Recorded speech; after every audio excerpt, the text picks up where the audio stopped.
Assalamualaikum warahmatullahi wabarakatuh. Perkenalkan nama saya Ubra Cecilia Putri. Saya dari kelas 10.1 ingin menjelaskan tentang ria yang pernah dijelaskan dalam buku PAI. Yang pertama saya akan menjelaskan pengertian ria. Pengertian ria adalah memperlihatkan atau memamerkan perbuatan baik, ibadah, atau prestasi seseorang kepada orang lain dengan tujuan mendapatkan pujian, pengakuan, atau kedudukan dari manusia, bukan karena Allah semata. Yang kedua saya akan yang pertama saya akan menjelaskan akan dalil, tapi artinya aja ya, Pak. Artinya, wahai orang-orang yang beriman, jangan membatalkan pahala sedekahmu dengan menyebut-nyebutnya dan menyakiti perasaan penerima. Seperti orang yang menginfakkan hartanya karena ria atau pamer kepada manusia, sedangkan dia tidak beriman kepada Allah dan hari akhir.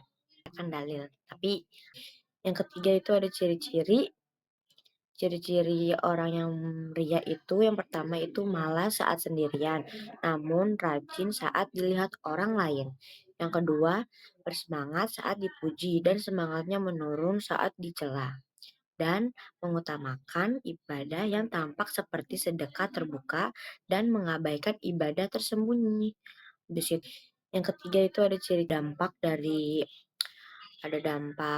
dari ria. Yang pertama itu ada dampak duniawi.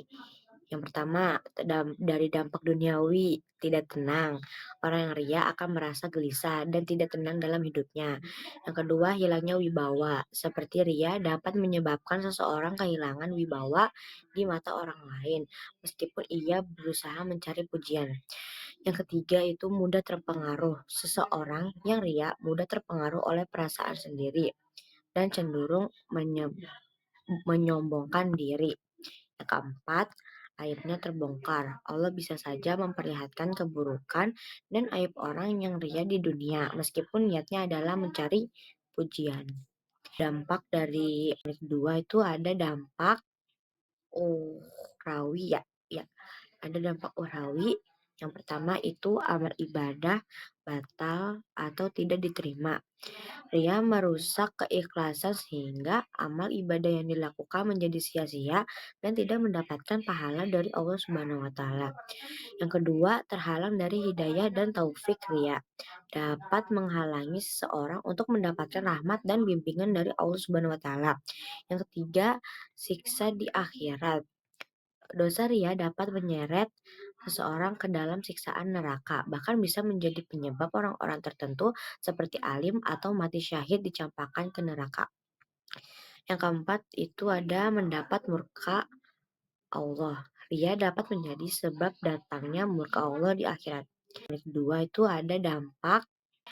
Di sini ada contoh orang yang beria, yaitu memperpanjang gerakan sholat ketika ada orang lain. Bersedekah hanya saat disaksikan untuk mendapat pujian. Yang ketiga, memamerkan ibadah di media sosial agar terlihat soleh atau soleha. Di sini ada contoh. Jadi kesimpulan dari ria yang sebelumnya saya jelaskan adalah sikap memperlihatkan ibadah atau perbuatan baik kepada orang lain dengan tujuan mendapat pujian, pengakuan, atau kedudukan, bukan karena Allah semata. Sikap ini dapat menghapus pahala amal, menjerumuskan seseorang ke dalam dosa, serta mengundang murka Allah. Dalam kehidupan dunia, ria membuat hati tidak tenang, menghilangkan kewibawaan, dan membawa aib seseorang. Oleh karena itu, setiap muslim hendaknya beribadah dengan ikhlas hanya karena Allah Subhanahu wa taala, tanpa mengharapkan pujian. Sekian video dari saya. Sekian video tugas dari saya. Terima kasih. Mohon maaf bila ada kesalahan kata yang disengaja maupun yang tidak disengaja. Terima kasih. Wassalamualaikum warahmatullahi wabarakatuh.